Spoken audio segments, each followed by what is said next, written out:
yan ang inyong lingkod, Gani Oro, dito sa The Broadcaster sa PTV News Digital. Maghahatid sa inyo ng mga balita at panayam sa loob lamang ng 15 minuto. Ang inyong Broadcaster.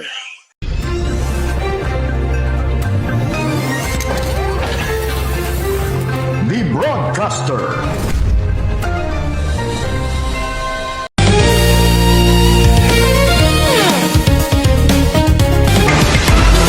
At dumako naman tayo sa iba pang mga balita sa lalawigan ng Bataan at ilang bahagi ng Central Luzon. Ihahatid ng ating correspondent na si Ryan George. Ryan, come in. Nakahidlip daw ang driver ng kotse matapos mahulog sa bangin sa Sitio Milagrosa, Barangay Balon Anito sa Mariveles, Bataan ngayong Sabado, July 19, 2026. Ayon kay Boss Philip Morris ng Public Safety Office ng Mariveles, Bataan, ligtas naman ang isang foreigner na 76 years old na lalaki ang sugatan sa insidente. Nasa 10 feet ang taas ng bangin sa kinahulugan ng Toyota Altis sa Sitio Milagrosa, Barangay Balon Anito sa bayan ng Mariveles. Ito yun, galing mo sila ng Manila, tapos pumunta po sila sa Bagak. Ngayon, dumaan na dito sila sa backdoor. Kaya dito, siguro sa sobrang haba ng biyahe, nakaiglip. Ngayon, nakabig niya yung manubela. Tapos, dumiretso na siya doon sa bangin.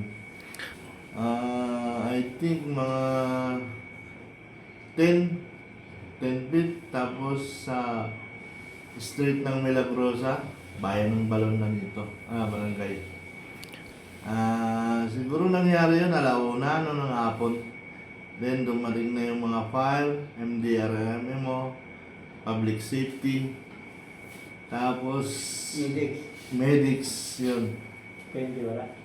Tapos may PNP din, may PNP. Then ginawa namin ang lahat para may nihaon siya. Dali-dali pagresponde ng ating kapulisan at Mariveles Paramedic at MDRMO Mariveles at ang mga barangay tanod. Wala naman nagtamo ng malubha o namatay na pinsala, wala ring naiulat na nasaktan sa mga sakay ng kotse. At yan ang balita mula rito sa Bataan. Ito si Ryan George nag-uulat para sa The Broadcaster sa PTV News.